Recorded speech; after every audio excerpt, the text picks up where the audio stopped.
तो हम पढ़ रहे थे सरल यौगिकों के सूत्र बनाना। जैसा कि कल बताए थे कि कार्बन टेट्रा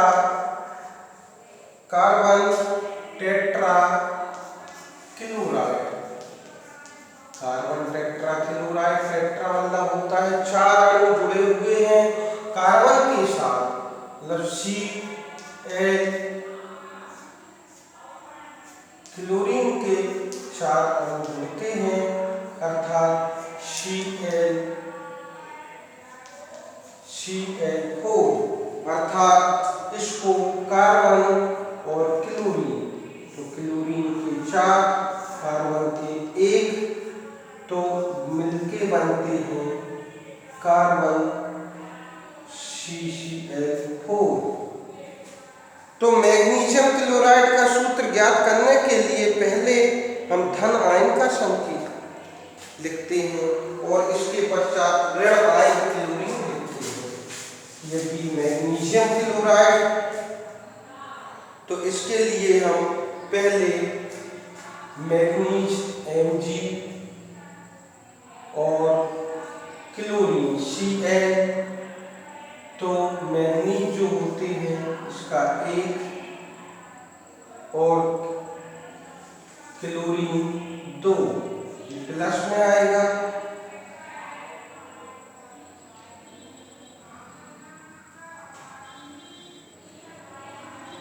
आवेश, तो क्लोरीन जो होता है मिलके बनेगा MgCl2, मतलब क्लोरीन का 1 परमाणु, क्लोरीन के 2 परमाणु और मैग्नीशियम का 1 परमाणु।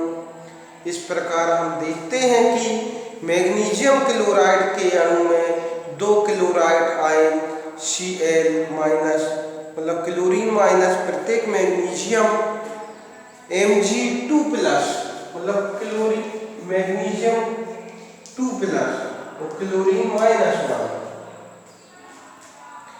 के लिए होता है। इस प्रकार आयनिक यौगिकों में धनात्मक अथवा ऋणात्मक आवेशों का संतुलन होना चाहिए। संपूर्ण संरचना उदासीन होनी चाहिए। ध्यान देने योग्य बात यह है कि इस प्रकार के सूत्रों में आयनों के आवेश को नहीं दर्शाया जाता। एल्यूमिनियम ऑक्साइड, अब एल्यूमिनियम ऑक्साइड का दिया है, जैसे इसमें देखेंगे कि एल्यूमिनियम Al और ऑक्सीजन O परमाणु, तो एल्यूमिनियम 2 और इसका होगा 3, अर्थात बनेगा Al2O3, अर्थात कैल्शियम ऑक्साइड, तो कैल्शियम का परमाणु, जैसे कैल्शियम और ऑक्सीजन, तो कैल्शियम जो है वो 2, ऑक्सीजन भी 2। अब देखो दोनों में धन और ऋण बराबर है, इसलिए इसको CaO लिखा जाएगा। यहाँ दोनों तत्वों की संयोजकता समान है, अर्थात इसका सूत्र Ca2O2 प्राप्त होगा, किंतु हम इस प्रकार के सूत्र को CaO के रूप में सरलीकृत करते हैं, मतलब इस प्रकार लिखते हैं, इसको ऐसा नहीं लिखा जाएगा। बहुपरमाणिक आयनों वाले यौगिकों के नाइट्रेट का सूत्र, जैसे बहुपरमाणिक, अब जैसे दिया है किसका, सोडियम नाइट्रेट का, तो सोडियम Na और NO3 नाइट्रेट, तो इसकी संयोजकता भी 1 होती है, इसकी भी 1 होगी, ठीक है। इसकी प्लस में जाएगी, इसकी माइनस में जाएगी, तो इस प्रकार से इसको सोडियम NaNO3 सोडियम नाइट्रेट बन जाएगा। फिर कैल्शियम हाइड्रोक्साइड, तो कैल्शियम हाइड्रोक्साइड के लिए कैल्शियम हाइड्रोक्साइड OH, ठीक है, तो माइनस ये जाएगा माइनस में, ये जाएगा प्लस में। तो इस प्रकार से कैल्शियम हाइड्रोक्साइड OH O2 बनेगा, तो इसके 2। तो इस प्रकार से ध्यान देने योग्य बात यह है कि कैल्शियम हाइड्रोक्साइड का सूत्र CaOH होल ट्वाइस है, ना कि CaO, मतलब ऐसा नहीं लिख सकते कि CaO होल ट्वाइस, क्योंकि ये दोनों दो हैं, इसमें हाइड्रोजन बस 2 कहलाएंगे। इस कारण से जब सूत्र में एक ही आयन के 2 या 2 से अधिक आयन होते हैं तो हम उनके लिए कोष्टक का उपयोग करते हैं। यहाँ OH को कोष्टक में रखकर पदांक लगाते हैं जो यह निर्दिष्ट करता है कि एक कैल्शियम परमाणु के साथ 2 हाइड्रोक्सिल समूह जुड़े हैं और हाइड्रोक्सिल कहलाएगा।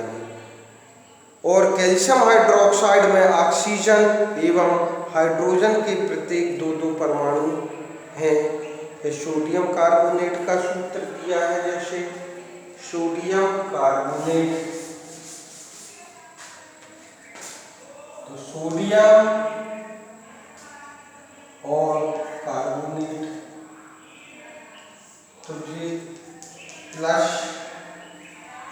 माइनस, तो इस प्रकार से ये बनेगा सोडियम कार्बोनेट। उपयुक्त उदाहरण में कोष्टक के लिए उपयोग की आवश्यकता नहीं है, क्योंकि बहुपरमाणिक आयन कार्बोनेट का एक ही आयन विद्यमान है। फिर अमोनियम सल्फेट, तो अमोनियम सल्फेट में NH4SO4, अब देखो NH4 और इधर दिया है SO4 सल्फर। अब इस क्योंकि इसको धनावेश मिलेगा, इस पर ऋणावेश होगा तो ये धनावेश से क्रिया करेगा, और इस पर धनावेश होता है तो ऋण आवेश से क्रिया करेगा। और इस प्रकार NH4 कितने हैं 2, इसलिए 2 प्लस SO4। तो आणविक द्रव्यमानों एवं मोल संकल्पना, तो हम परमाणु द्रव्यमान की अवधारणा की विवेचना कर चुके हैं। इस अवधारणा का विस्तार आणविक द्रव्यमानों का परिकलन करने के लिए किया जा सकता है। किसी पदार्थ का आणविक द्रव्यमान उसके सभी संघटक परमाणुओं के द्रव्यमानों का योग होता है। इस प्रकार यहाँ अणु का सापेक्ष द्रव्यमान, जिसे परमाणु द्रव्यमान U यूनिफाइड या यूनिट द्वारा व्यक्त किया जा सकता है। जल के सापेक्ष आणविक द्रव्यमानों की परिकल्पना, जैसे इसमें कुछ दिया है अणुओं का द्रव्यमान, उसको बोला जाएगा आणविक द्रव्यमान। पहले अपन परमाणु द्रव्यमान निकालें, तो जैसे क्या दिया गया है, पहले और नाइट्रेट तो 2 दिए हैं, पहले जल के अणु का, तो H2O का अपन को क्या निकालना है, आणविक द्रव्यमान, अणु का द्रव्यमान, आणविक द्रव्यमान।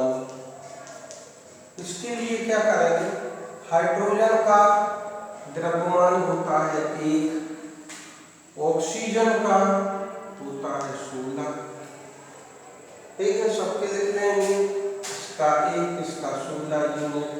अब हाइड्रोजन का क्या निकालेंगे, आणविक द्रव्यमान, आणविक द्रव्यमान।